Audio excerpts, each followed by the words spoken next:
Olá, meu nome é Maria Elisa Faria, sou médica, estou representando a Residência de Medicina de Família e Comunidade de Londrina e hoje vou falar sobre método clínico centrado na pessoa. Vou compartilhar a tela.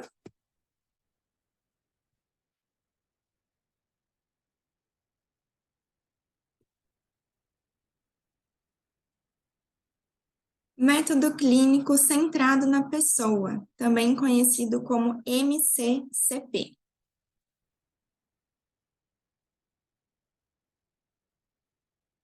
Por definição, o método clínico centrado na pessoa é um modelo de abordagem que facilita a compreensão e a execução das competências essenciais ao médico e médica de família e comunidade.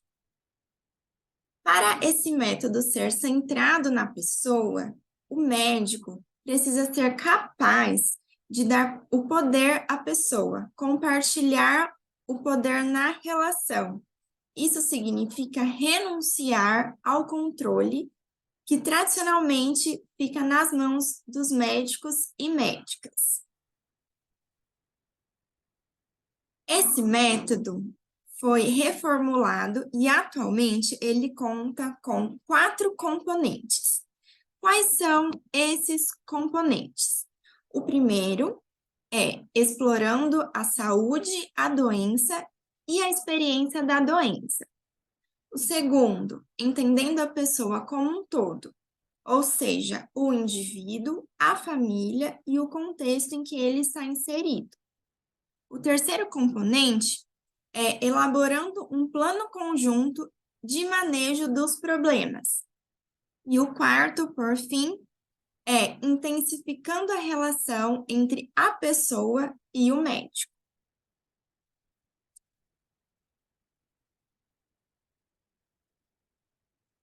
Apesar do método clínico centrado na pessoa ser dividido nesses 4 componentes, todos são interligados. O que isso significa? Que você pode estar abordando o primeiro, que é explorando a saúde, a doença e a experiência da doença, mas ao mesmo tempo você está entendendo a pessoa como um todo, elaborando um plano conjunto de manejo dos problemas e intensificando a relação entre a pessoa e o médico. A forma de divisão do método clínico centrado na pessoa é para facilitar o entendimento do médico. Seria uma forma didática dessa compreensão. Porém, na prática clínica, esses métodos são interligados e não necessariamente o médico vai seguir esse roteiro e essa ordem durante o atendimento clínico do seu paciente. Isso é muito individualizado de acordo com cada momento, cada situação e cada paciente.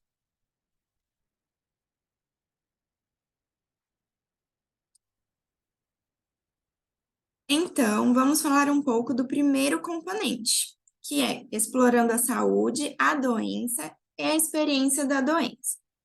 O objetivo principal desse componente é compreender de forma integrada os aspectos objetivos, subjetivos e as aspirações em relação à saúde.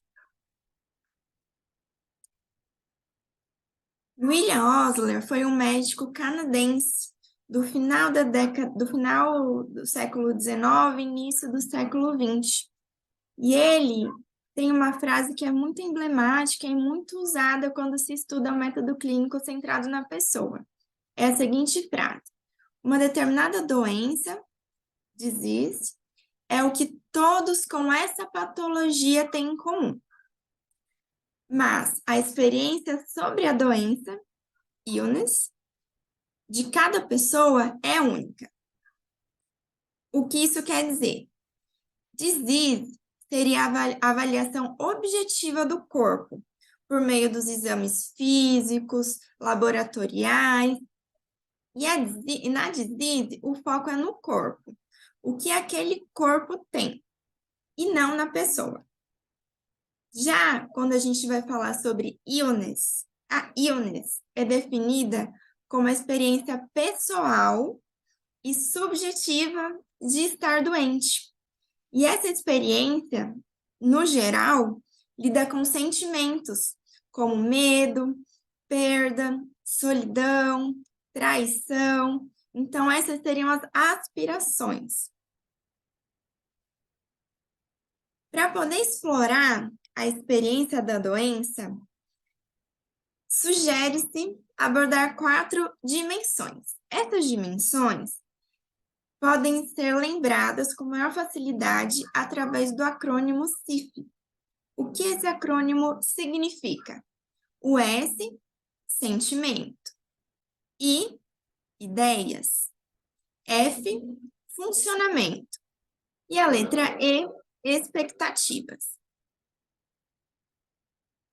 Tratando-se do sentimento, seriam os sentimentos da pessoa, essencialmente, especialmente, o medo de estar doente.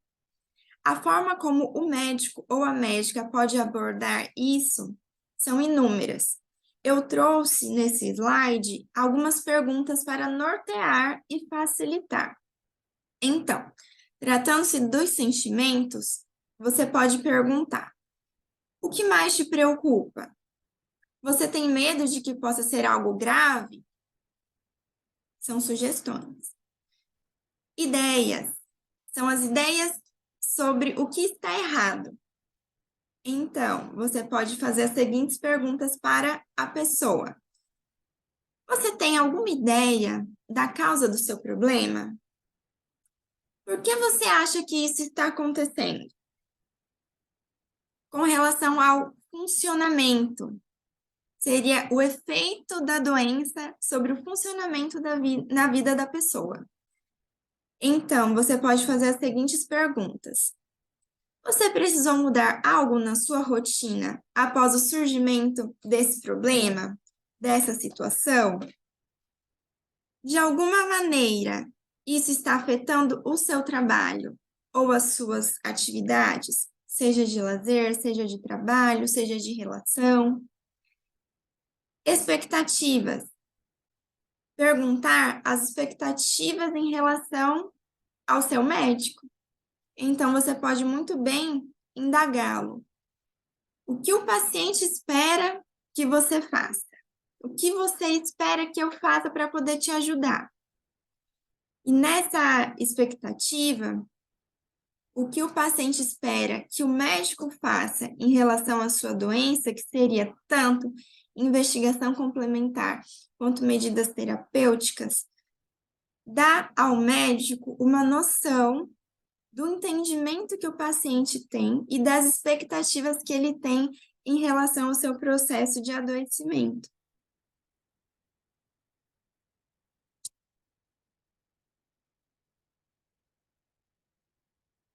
Para compreender a experiência com a doença, é fundamental que o médico esteja atento a dicas e movimentos que geralmente a pessoa manifesta sobre as razões pelas quais está indo à consulta naquele momento. Partindo de uma pergunta aberta e deixando a pessoa falar sem interrupções por cerca de 2 minutos, obtém-se quase a totalidade das informações necessárias para manejar o problema que a trouxe para a consulta. Alguns estudos já mostraram que durante o atendimento médico, o profissional interrompe a fala do paciente a cada 6 segundos em média. Então, dar ao paciente 2 minutos de fala livre através de uma pergunta aberta já é muita coisa. E ao final disso, muitas vezes o próprio paciente já responde e já dá a dica de como ele pode ou deve ser ajudado. Alguns exemplos de perguntas abertas são: em que posso ajudá-lo? O que motivou essa consulta? Qual o motivo dessa consulta? O que o trouxe aqui?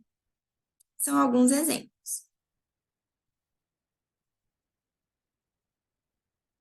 Partindo para o segundo componente do MCCP.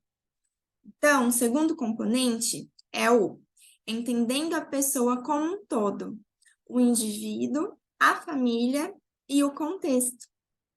O objetivo principal é compreender a experiência individual do adoecimento dentro do contexto próximo e do contexto distante, bem como o processo que levou à doença, as suas manifestações e os elementos que podem ser usados no planejamento de intervenções.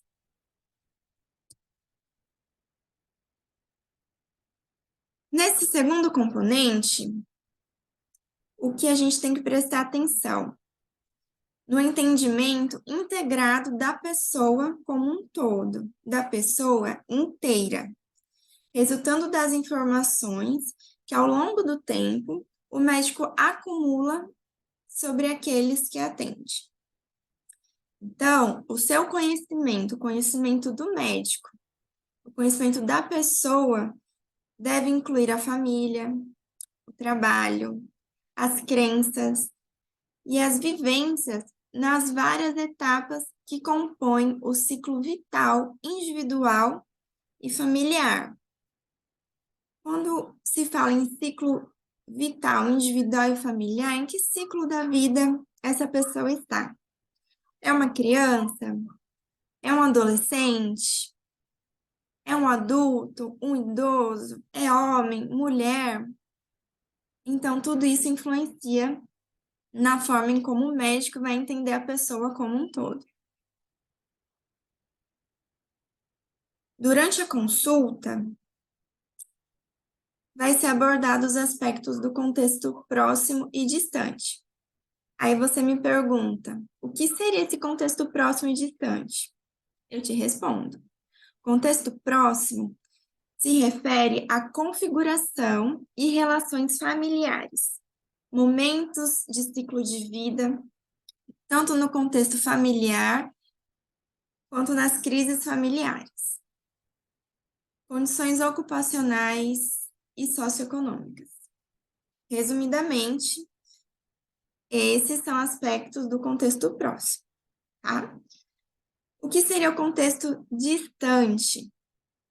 Seria aquele contexto que abrange a convivência social em locais que façam parte da rede de apoio da pessoa. Também considera a bagagem cultural, crenças, valores pessoais e assuntos que porventura estejam em alta na mídia. Esses assuntos em alta muitas vezes geram angústias nas pessoas e que estão sendo atendidas. Então, isso também deve ser considerado. O genograma e o ecomapa são alguns instrumentos que podem nos auxiliar, médicos e médicas de família e comunidade, a abordar esse segundo componente.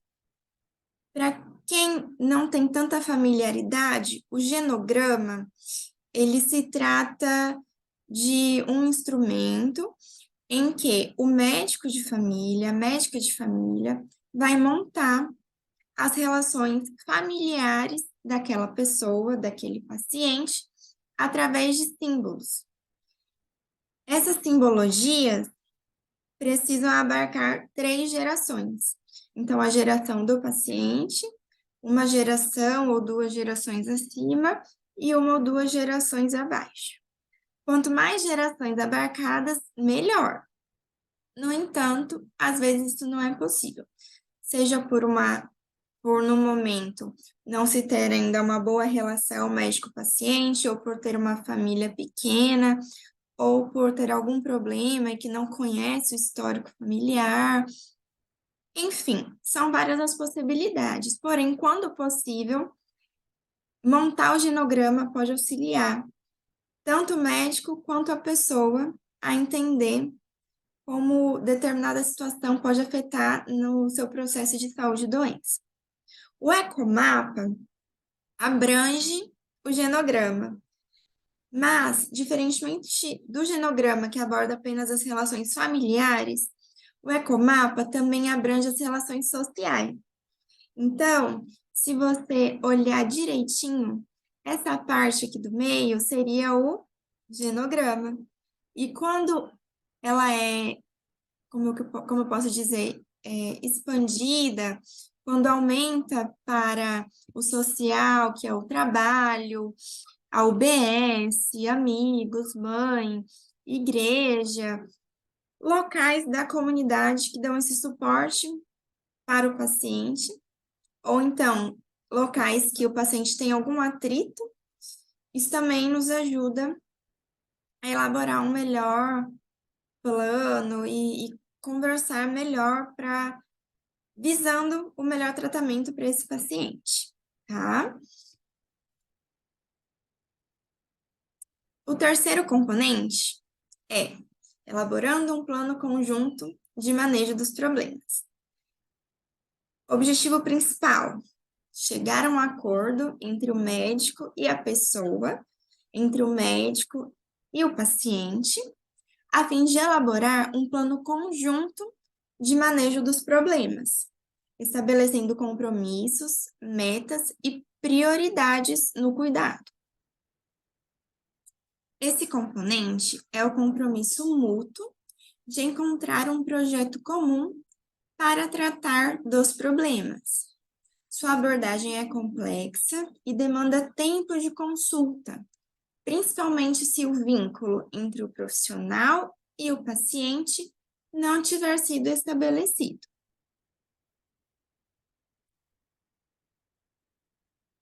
Esse componente também visa desenvolver um plano afetivo de manejo, e isso requer a busca pela concordância em três áreas principais. A primeira delas é a definição do problema a ser manejado, ou seja, encorajar a pessoa a participar da construção do seu próprio plano terapêutico. Segunda área, estabelecimento de metas e prioridades do tratamento. O médico, idealmente, né, ele deve ser flexível com relação às condutas, a depender do contexto e da situação em que a pessoa se encontra naquele momento. A terceira área é identificação dos papéis a serem assumidos pela pessoa e pelo médico. É importante destacar essa terceira área, porque às vezes pode ocorrer alguns problemas e algumas dificuldades para definir qual é o papel do médico e qual é o papel da pessoa naquele contexto. Então, esses problemas geralmente ocorrem quando a pessoa comparece a uma consulta querendo uma relação paternalista com aquele profissional com que ela vai se consultar. Então, é quando a pessoa vai para uma consulta querendo saber as respostas e coisas objetivas para ela fazer para ficar boa. E caso isso não ocorra, pode gerar um atrito. Ou então, quando a pessoa vai numa consulta e quer apenas informações técnicas. Se eu tô com uma dor de barriga, eu quero saber qual remédio eu vou tomar para resolver minha dor de barriga. E quando a própria pessoa não está aberta naquele momento para tentar entender outros fatores que podem estar causando a sua dor de barriga ou a sua dor de cabeça, e que não necessariamente vai ser um remédio que vai curá-la, entre aspas, daquela condição. O quarto componente é fortalecer a relação entre médico e paciente, favorecendo a continuidade do cuidado de forma longitudinal. Então, a cada consulta, no contexto da longitudinalidade, o médico esforça-se para construir um relacionamento com cada pessoa com base para um trabalho conjunto e para explorar o potencial curativo da relação médico-pessoa, que por si só pode ser um instrumento terapêutico. A longitudinalidade é o grande ponto forte para intensificar essa relação entre médico e pessoa. Às vezes, numa consulta inicial, a pessoa vem com determinadas angústias e o médico não tem tempo de explorar todo o contexto em que aquela pessoa está inserida. Então, graças à longitudinalidade, graças ao acompanhamento dessa pessoa, desse paciente ao longo do tempo, vai fazendo com que a relação entre o médico e a pessoa se intensifique, melhore esse vínculo, e isso por si só, como o próprio Tratado de Medicina de Família e Comunidade nos traz, pode ser um instrumento terapêutico. O médico deve reconhecer que diferentes pessoas requerem diferentes abordagens, as quais variam de acordo com idade, gênero, problema e estado emocional. Aplicar a escuta ativa e outras habilidades de comunicação, como linguagem não verbal e empatia, favorecem o estabelecimento de um bom vínculo entre o profissional e o paciente. A escuta ativa é muito boa, ela é muito forte, ajuda muito nessa relação entre médico e pessoa. O paciente é valorizado, o paciente é escutado. E muitas vezes, independente do contexto, independente do ambiente em que aquela pessoa esteja inserida, ela não é ouvida. A consulta, nesse momento, quando o médico aplica a escuta ativa e aplica a empatia, faz com que a pessoa, o paciente, se sinta valorizado e isso por si só também ajuda no tratamento dessa pessoa. A referência utilizada para eu montar essa aula foi o Tratado de Medicina de Família e Comunidade, a segunda edição. Ele é o livro que a gente mais usa na Medicina de Família e Comunidade. Ele está disponível em PDF também, mas é sempre bom ter ele físico. Eu, particularmente, gosto mais de livros físicos. Eu gosto de pegar, de sentir. Gostaria de agradecer a todos que ficaram até o final dessa aula. Estou à disposição, caso queiram tirar dúvidas, e outros assuntos.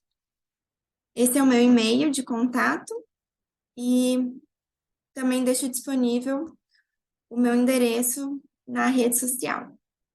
Muito obrigada a todos e até a próxima.